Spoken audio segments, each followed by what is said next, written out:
Now at 9, the Labette County Fair kicks off with livestock, feathers, and farm fun plus.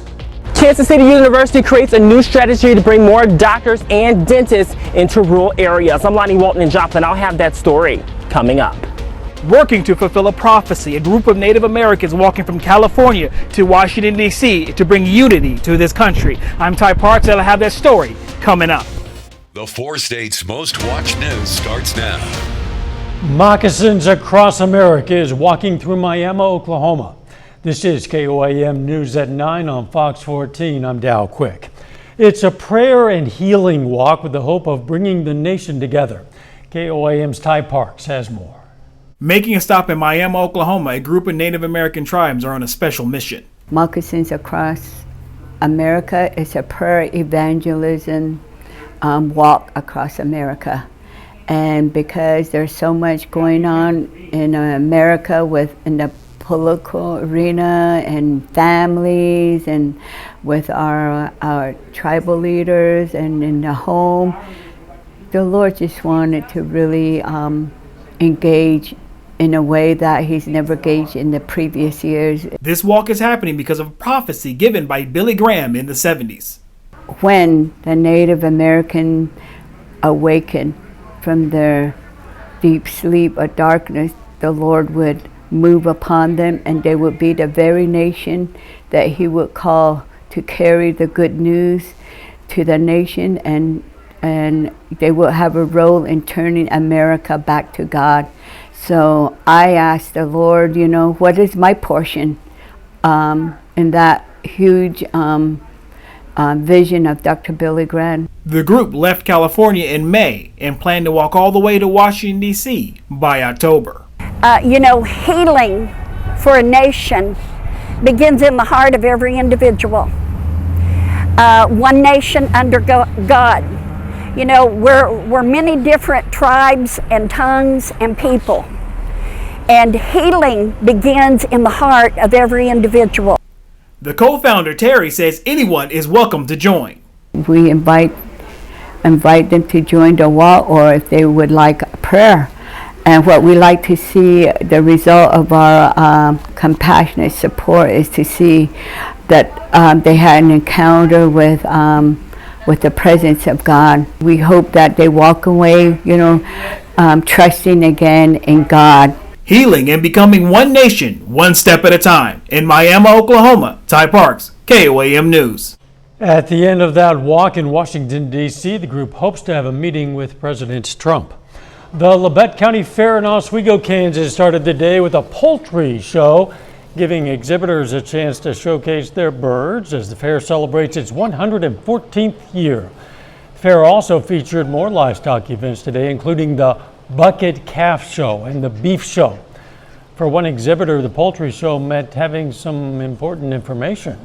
You have to name all the body parts of your chickens and make sure your chicken's calm and everything.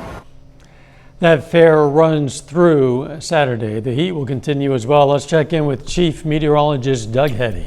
Yeah, it's definitely feels like summertime outside over the past several days, and the heat, the humidity are going to be sticking around hot and humid for the rest of the work week. Temperatures mainly staying into the mid-90s, but on top of that, we have the humidity. That means for you, it's going to feel like 100 to about 105 degrees. Not much rain in the forecast, at least this week. This is mainly due to a big dome of high pressure sitting on top of us. Keeps the rain to the west, to the north, to the east, just not on top of us. At least we've had quite a bit of rain so far this summer. 85 in Joplin, 82 in Pittsburgh. It's nasty, it's sticky outside, sun is set, sitting into the lower 80s, and we still have a heat index near 90 degrees across the region. 96 was our high today. Average high is 91, the record 108. Set back in 1954. We're going to look down the road for you here in just a bit. All right, we'll catch you in a few. A recent report from the National Rural Health Association shows that physician shortages continue to grow. That study showing the burnout and staffing shortages are making a problem even worse. Well, now multiple groups in the area are coming together to address the problem right here in the 4 states. KOAM's Lonnie Walton reports the goal is to fast track students from underserved areas into careers as doctors and dentists. We need more medical professionals in this region. Chris Childers is the Dean of Arts and Sciences at Pitt State University. Addressing the shortages of doctors and dentists in the 4-state area is why Kansas City and Joplin, MSSU, Pitt State, and 8 community colleges are teaming up. And if we're going to really improve health outcomes in rural communities, we've got to have better access to health care, which means more healthcare providers. The program aims to provide high school students a fast track to becoming a doctor or a dentist. I think we all hope to see is students in high schools from these small towns and rural communities go through this pathway. So in many cases that would be attending a community college for a year and then coming to Missouri Southern State University or Pitt State University. Not only that, these educators hope these students won't forget where they came from. So it's so important that we work together long term to keep talent here, to grow that talent, to provide opportunities. Students who have a substantial background of growing up in rural communities, smaller communities, are much more likely to return and establish practices in those types of communities. Now, normally these schools are about competition for students in athletics and more, but for this cause, they're pulling it together. We're all here to serve students, and I think it's exciting that the opportunities that will be provided. I think today was a historic day because we are today one team. And professionals I spoke to today says the biggest thing they want to see is change. Reporting in Joplin, I'm Lonnie Walton, KOAM News. KCU Joplin officials say nearly 65% of primary care health professional shortages are in rural areas, and less than 12% of physicians practice there. Coming up, Coca-Cola changing their recipe. A new version of Coca-Cola will be on the shelves soon, and some, like President Trump, say it'll be healthier and tastier. I'm Connor Hansen in New York with why the company is making the change, coming up. But up first, lawmakers raise alarms about the growing threat drones pose to U.S. airspace. On theheartland.org to see how you can help our mission. Finding a medical provider in rural Missouri can be tough. Access Family Care covers Southwest Missouri with clinics in Lamar, Carthage, Joplin, Neosho, Anderson, Cassville, Aurora, and a new one in Monroe. 1923. Smith Cycle Center is celebrating their 60th anniversary as a Honda dealer in Pittsburgh. Same family, same product, same location. Great deals and great customer service. Always at Smith Cycle Center, East 4th Street in Pittsburgh. After an uptick in air safety incidents and near misses, Congress is looking into how drones are playing a role and what can be done about it. Fox's Jared Halpern has more now from the White House. Air supremacy is no longer determined by fighter jets and helicopters. Lawmakers on Capitol Hill are taking a deep dive into air safety with a focus on drones. Top administration officials telling the Senate Judiciary Committee they're becoming a major threat to commercial airliners, with more than 3,000 drone events near American airports since 2021, including 11 times this year when aircraft had to take evasive action to avoid collisions. The trends are clear. Drone activity will continue to increase, and operators will find new and novel ways to use this technology for good and for bad. Some lawmakers want to give the feds greater authority to regulate both commercial and consumer-grade drones. It's our responsibility to ensure that law enforcement maintains the tools they need to address the threats. And there are also calls to expand anti-drone operations beyond airports. We support enhancing the law to apply to additional important missions, to include airports, critical infrastructure like power plants and chemical facilities. At the same time, the Trump administration is also putting safety in the spotlight. Transportation Secretary Sean Duffy making a major announcement Tuesday. We just finalized a major reform that's going to make recreational flying safer, more accessible, and far less red tape. We're going to remove outdated weight limits on light sport aircraft. The administration says upgrading America's air traffic control system will cost more than $30 billion. At the White House, Jared Halpern, Fox News. The Health and Human Services Department is taking action to ensure organ donation is carried out properly. This comes after a federal investigation found problems with how an organization in the Kentucky region handled donations. The company is now called Network for Hope. Investigators examined more than 350 cases and found about 70 patients had neurological problems that made them unfit for organ donations. And 28 cases involved patients who might not have been dead at the time the organ donation process began. Network for Hope says it's committed to transparency and is cooperating with the federal government. Doctors say patients need extra support after surgery, and a donation from the Arvest Foundation to Mercy Joplin will help provide that. Arvest donation will be used to help purchase cardiac recovery pillows for patients healing from open heart surgery. Those heart-shaped pillows like this can provide comfort, reduce pain, and protect the patient's incision site. The $4,000 donation will help provide these pillows for at least 200 patients. Those who work with heart surgery patients say these pillows have a big impact on helping with recovery.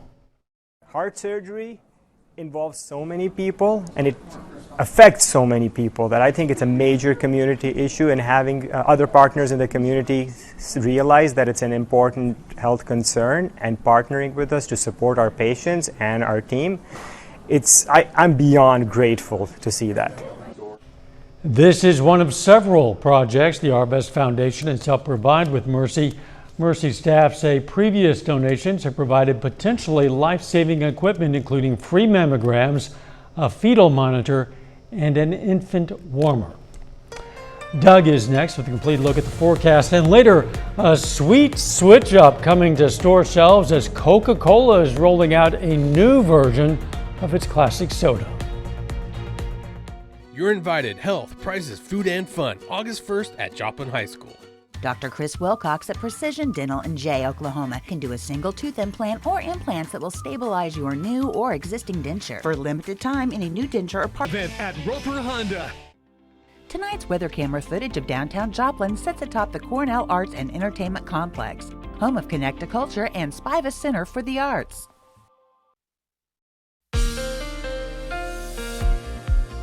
Well, of course, it turned out to be a hot, humid day once again for us today. Temperatures up there, like it has been over the past several days. We have a wonderful big heat dome sitting on top of us.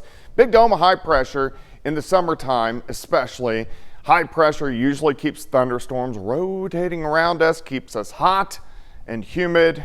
That's what we have seen over the past several days. Will this continue? Oh, yeah, to an extent, of course. By morning, let's walk you through the next 72 hours or so. Mid-70s, so mild, sticky, kind of nasty start. Partly cloudy skies, temperatures 90 to about 92 by the noon hour. Let me take you into the afternoon. About our high temperature, about 4:30. You can see a lot of 93s, 4s, some 5s, some 96s across the area. Tomorrow night, we're going to watch a few thunderstorms, maybe skirting our northwestern counties. So let's say tomorrow midnight-ish into Thursday morning. But the only areas that would get any thunderstorms would be Yates Center, Fredonia, Iola, Chanute. Everybody else stays dry. But we're going to watch it. Maybe they can make it a little farther toward the east. Let's go into Thursday. 70 or 95, 96, 97 degrees. Again, some thunderstorms along that I-35 corridor. We're going to see if a few of these can get in here, especially in southeastern Kansas. They're going to fall apart as they work in, but we may get a few scattered thunderstorms, which would be kind of nice. We've kind of dried out a bit over the past 5 or 6 days. By Friday morning, sitting into the mid-70s once again. Here's your day planner on your Wednesday. 75 in the morning, 90 by noon. High temp, 95. Looks great. Still very sticky, but a great shot. Cornell Arts and Entertainment Complex. Tower cam looking northeast through Joplin. Of course, humidity has been way up there. Look at our dew points. Measuring humidity in a degree fashion, about 70 to 75, puts us into that muggy, soupy range. And we're going to continue to see that over the next few days. Look at our heat index, or heat indices, the way it actually feels to your skin. Still kind of feels like it is about 90 degrees outside, and our heat indices are going to be up there as we go through the next few days. 100, 103 again during the daytime hours tomorrow. We're going to do it again on Thursday. 100, 103, 105 across the region, but it's summertime. It's the way it should be. A little bit of a breeze, which makes it feel a little bit better. South wind, kind of gust 15 to 20. We'll see this on Thursday as well. Here's that dome of high pressure. It's just going to kind of play havoc with us over the next few days. You got your monsoon out across really the desert, and then look how the moisture rotates around it. We're underneath that dome, giving us just the heat and the humidity. We'll look down the road a little bit more during our second half hour.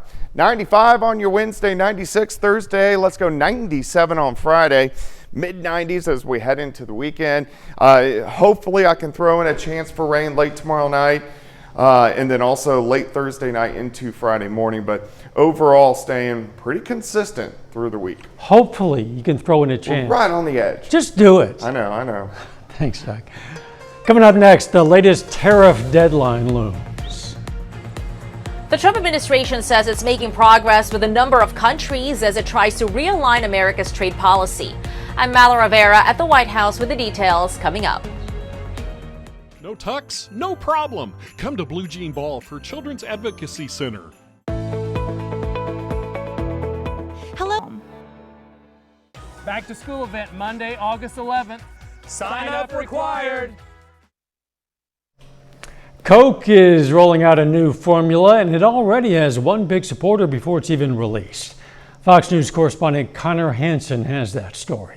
Coca-Cola has been sweetened with high fructose corn syrup since the 1980s. But soon the company says shelves will be stocked with another option using cane sugar. The corn syrup version will still be available. The CEO explained the move to Fox Business. You know what? Maybe the idea, it's one of those ideas whose time has come. Coke already uses cane sugar in most other countries. Mexican Coke has been sold in the U.S. as a specialty product since 2005. Then it got kind of trendy as well.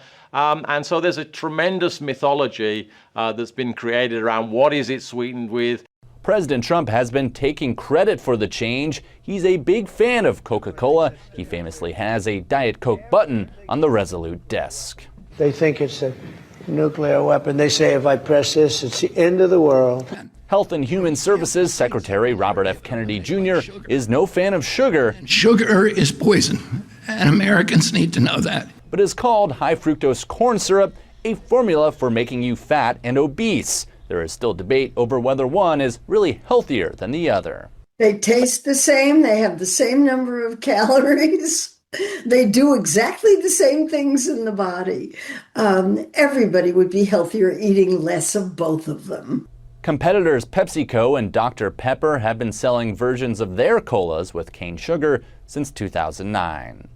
In New York, Connor Hansen, Fox News.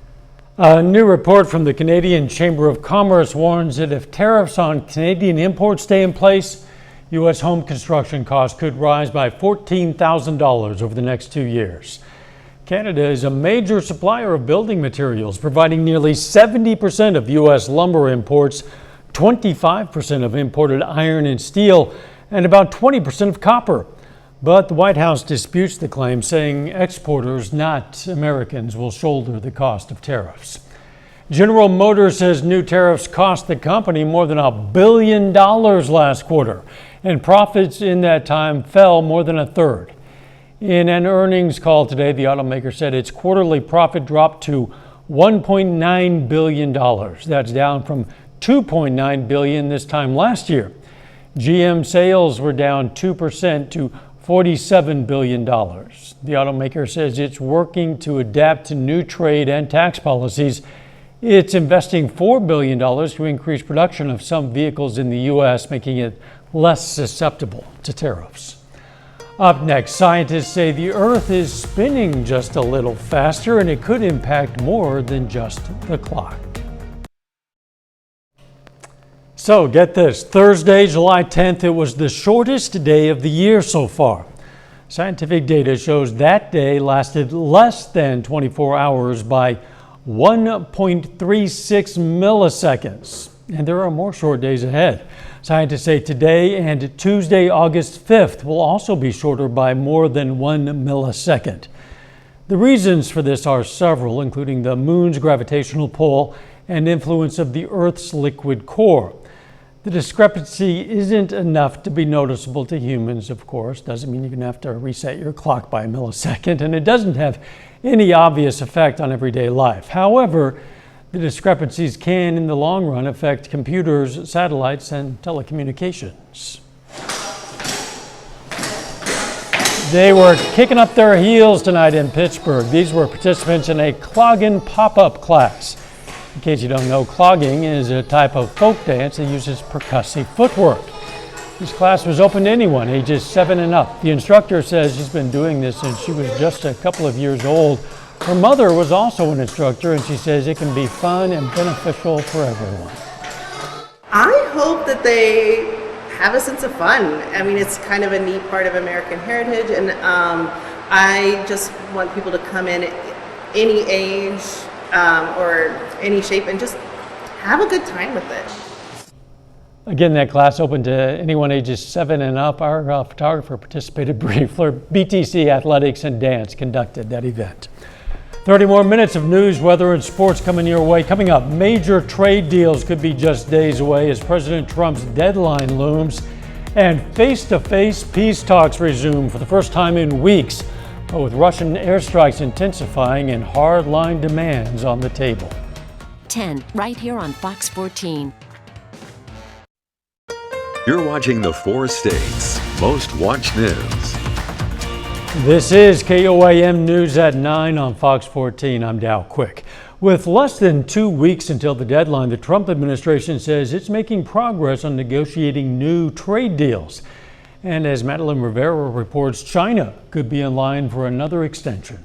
The White House says it will announce a number of trade deals in the coming days ahead of President Trump's August 1st deadline. And that timeline could change for others if negotiations are making progress. A lot of these trade deals are going to include substantial investments in the U.S. In May, the U.S. and China announced a temporary deal that would lower tariffs on Chinese goods to 30%, and they plan to reach a more permanent agreement by August 12th. Treasury Secretary Scott Bessent says he will meet with his Chinese counterpart next week to discuss another extension. We've actually moved to a new level with China where it's very constructive and very we're going to be able to get a lot of things done now. But negotiations with India, the European Union, and Japan have been more challenging, and Democrats warn the steep tariffs could hurt the U.S. and global economy. We need to make sure that this country walks away from the reckless Trump tariffs, which are going to increase costs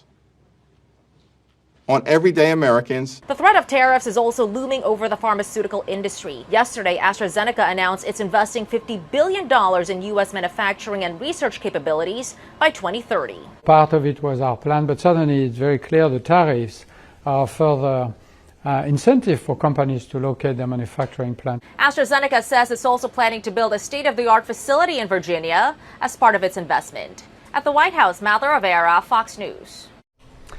A decision comes amid questions of how to keep House members and their families safe when they're away from Washington and back in their districts. Follows the shootings of 2 Minnesota state lawmakers in June. Members will now receive $20,000 for home security, double the previous allotment. They'll also get $5,000 a month to pay for personal security through the end of the fiscal year on September 30th. Currently, House members get $150 a month for security personnel. House Speaker Mike Johnson says this is a pilot program that will be evaluated after September 30th. Tensions in Ukraine are still on the rise as Russia's deadly attacks continue. Fox News senior affairs correspondent Greg Palcott has more now from London. Another night of relentless Russian airstrikes on Ukraine as the peace process slowly moves forward. On Wednesday, negotiators from both countries will meet face-to-face for the first time in 7 weeks. But the Kremlin has a laundry list of demands that are non-starters for Ukraine, including withdrawal of Ukrainian troops from territories it captured, new elections in Ukraine, and a promise the country will never join NATO. Ukraine can't come to a deal like that, nor would the United States. And that's why this thing has been so challenging and why the president's frustrated. But it's still not clear how much pressure the U.S. is willing to put on Russia. President Trump set a 50-day deadline for a ceasefire, but Russian attacks have only intensified since then, prompting Ukrainian officials to plead for more help. Putin is only afraid of Trump. He understands that only the United States of America can force them to make peace. The U.S. recently resumed military aid shipments to Ukraine, and the two countries are reportedly close to signing a so-called weapons mega deal. But with the future of American aid still uncertain, other NATO allies say they'll step up and help fill the gap. We Europeans need to ramp up our defense capabilities, not only because Americans have been demanding us to do so since long ago, but also because we see a clear and present danger. Germany and the U.S. say they are working together to deliver 5 new Patriot air defense systems to Ukraine as soon as possible. In London, Greg Palcon, Fox News. A new analysis shows more Americans are shifting their money from checking and savings accounts into brokerage accounts, money market funds and CDs that pay an investment income. The research from JP Morgan Chase Institute looked at 4.7 million households and found their cash reserves are increasing when investment accounts are included. It could explain why spending has remained strong despite checking and savings accounts remaining at the same level and inflation bringing higher prices. Doug is next with a complete look at the forecast, and later, everything old is new again. Yesterday's favorites are today's trends. I'm Caroline Shively in Washington with why some younger Americans are turning to older hobbies.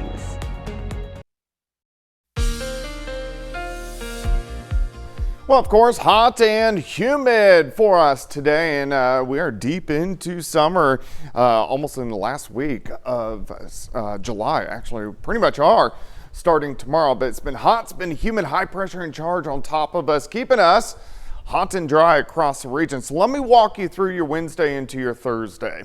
We're going to start mid-70s once again to kick off your Wednesday. A few mid and upper level clouds kind of streaming through, but look at our temps once we get to the noon hour, already into lower 90s. Let me take you to our high temperatures. A lot of 93s, 4s, 5s, and 6s once again as we go into Wednesday afternoon. Now, tomorrow evening and tomorrow night, we're going to track a few thunderstorms, and a couple of these guys may clips our far northwestern counties, but most of us will stay dry. So now we're into Thursday morning, mid-70s, heat up again, mid-90s for afternoon highs. But once again, a few thunderstorms we're going to be tracking as we get into Thursday evening. A little better shot these guys may get into southeastern Kansas as we get into Thursday evening, Thursday night. So fingers crossed, it wouldn't be widespread, but some of us may get a few scattered thunderstorms, especially the farther west and north that you may live. Day planner on your Wednesday, 75 to start, 90 by noon. High temp, 95 in the afternoon. Great shot. This is our Cornell Arts and Entertainment Complex. We're looking northeast right through downtown. Looks pretty good, but our humidity is up there.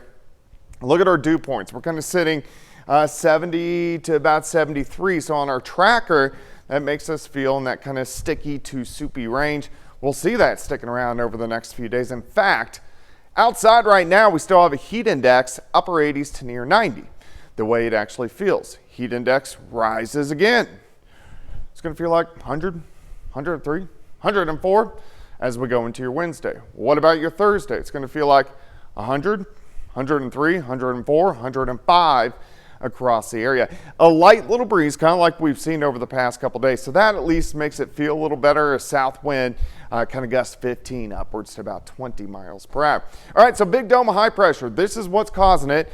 Look at our flow way up into the northern plains. So it keeps anybody under this heat dome mainly hot and very dry. Watch our area of high pressure. It kind of squeezes a little bit on Thursday into Friday, and that's why we may get a couple random showers. But then it kind of takes charge again over the weekend into early next week. Notice how it's starting to shift a little farther west. That's good news for us. That means we'll start to get little systems that ride around that ridge riders, and those little systems will give us better chances for rain as we get into late next week. But over the next week, not a lot of chances. Now, Friday, you can see the heat sticks around mid-90s. We do it as well as we go into the weekend. So pretty much consistent mid-90s heat index, 100 to about 105 the next several days. A little better chances for some thunderstorms popping up the second half of next week. We could use them already. We certainly will by then. I agree. Thanks, Doug. Still ahead, the Royals featured a new face on the mound tonight against the Cubs, but he's been around the league for more than 2 decades. We're going to find out who it is when we return. Plus, The Nevada Griffins entered the Mink League semifinals tonight with a chance to advance to the championship series. We'll check in on their matchup as well. The Nevada Griffins made their long-awaited return to the Mink League playoffs on Monday, and the boys in blue did not disappoint in their first playoff game in 7 years. The Griffins clinched the final spot in the playoff bracket and took on the third seed Chillicothe Mudcats, a team that Nevada went 1-4 against in the regular season.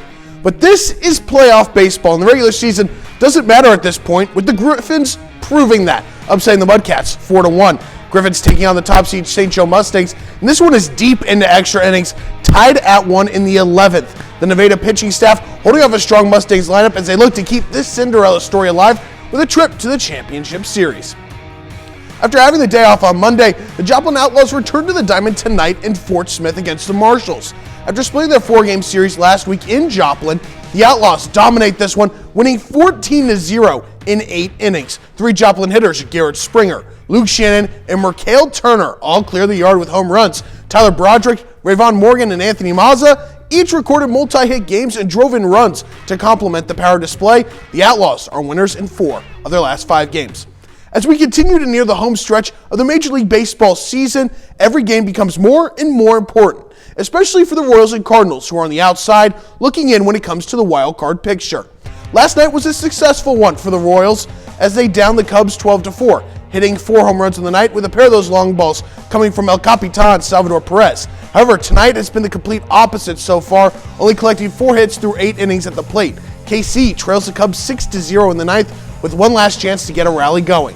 Rich Hill made his return to the big leagues and allowed only 3 runs over 5 innings, keeping KC in the game. And let's learn a little bit about the newest member of the Royals. Hill, the 45-year-old lefty, has been a journeyman throughout his career, to say the least. After taking the mound at Wrigley tonight, Hill has now pitched for 14 teams during his 20-plus year MLB tenure, tying the Major League record for the most teams that one player has played for, joining Edwin Jackson. Hill made his Major League debut on June 15, 2005 at Wrigley Field as a member of the Cubs. And remember that date in a second. He's now returned to where it all started, donning the royal blue to continue etching his name in the history books. Remember that date, June 15, 2005, the day Hill made his Major League debut? Let's now compare it to the current baseball landscape. The youngest player to appear in a Major League game this year, Didier Fuentes for the Braves, was born 4 days after Hill's debut on June 19, 2005. When Rich Hill made his debut on that day in June of 2005, current Royal star Bobby Witt Jr. was 5 years old. Rookie slugger Jack Caglione was only 2 years old at the time. But the craziest fact of them all is that Rich Hill is closer to the age of Royals manager Matt Quatraro than he is to any of his teammates. He is 7 years younger than manager Q and 9 years older than his closest teammate in age, Seth Lugo. The Southpaw continues to prove that age is only a number after tonight's outing. The St. Louis Cardinals shook off 3 straight losses after the All-Star break with a win over the Rockies on Monday. And just like the Royals, Cardinals trailing in their game, currently 7-2 in the 7th inning.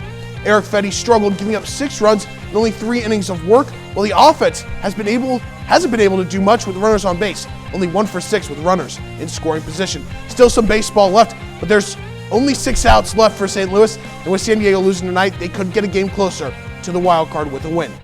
Today, former Kansas City Chiefs safety Tyrann Mathieu announced his retirement from the NFL after 12 seasons. Mathieu, nicknamed the Honey Badger, donned the red and gold from 2019 to 2021, winning a Super Bowl as part of the 2019-20 squad that brought the Chiefs their first title in 50 years and was named a 2-time All-Pro during his time in Kansas City. That's it for sports. We're back after the break. Gen Z is putting down their phones and heading out for a taste of nostalgia, leaning into granny core by attending baking workshops or knitting circles. Fox News correspondent Carolyn Shively explains how they're making things seen as old hobbies seem new again. What's old is new again. It looks really good. Younger Americans are embracing the granny core trend, taking once traditional hobbies and putting a new spin on them. Gen Z is really striking this beautiful balance between preserving tradition and adding their own energy. As Gen Z embraces those analog hobbies, event ticketing site Eventbrite is seeing an increase in both events and attendance for activities like baking. Oh my God, it's so cute. Knitting. and mahjong. The trend, largely driven by digital fatigue, desire for authentic connection, and a hunger for nostalgia. 73% of Gen Z report feeling exhausted by screens. They want to get away from their screens and move into more community-centered gatherings that foster connection and meaningful skill building. I don't think the game has really changed much. But Jen Louie is changing the way it's played, recently opening 13 Orphans, a mahjong den and speakeasy in Oakland, California. It is really fun to see the younger generation come in and be excited for a game that's been around for so long. This space focuses primarily on gameplay and an atmosphere ripe for making connections, tapping into everything Gen Z is seeking right now. A lot of folks tell us that it is hard to make adult friends. Our space makes it a lot easier. Our space tends to be a lot more intimate. While you're sitting at a table with 4 people, you kind of naturally, organically make that friendship. In addition, these offbeat hobbies offer a healthy escape, helping to reduce stress and anxiety for a generation that has seen a 25% rise in reported mental health conditions since 2020. In Washington, Caroline Shively, Fox News. Up next, a Hollywood star teases a big comeback. Mariah announces new music, and Colby Calais reimagines her hits.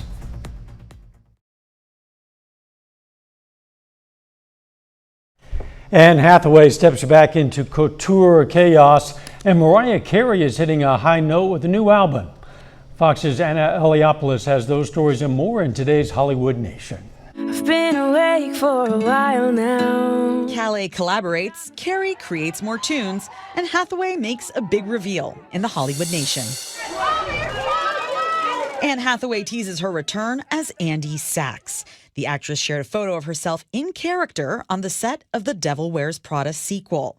The long-awaited follow-up to the 2006 hit started production on June 30th. Hathaway reunites with original castmates Meryl Streep, Emily Blunt, and Stanley Tucci. Can you handle this? I don't know. Mariah Carey is releasing new music. The superstar singer announced her 16th album, Here For It All, drops September 26th. This marks her first record since 2018's Caution and her first under independent label Gamma. Starting my toes make me crinkle my nose. Colby Calais is giving her biggest hits a fresh spin. The Grammy winner announced her upcoming duets album, This Time Around, will be released August 24th. It will feature reimagined versions of fan favorites, including Bubbly, Realize, and Fallen For You, with the help of Maren Morris, Walker Hayes, Gavin DeGraw, and Jason Mraz. The record will also include 3 new tracks. I just realized. Anna Eliopoulos, Fox News. And that's our time for tonight. Thanks for joining us. We're going to leave you with video of sea turtles heading home after some health-related rehabilitation. Let's make it a great tomorrow.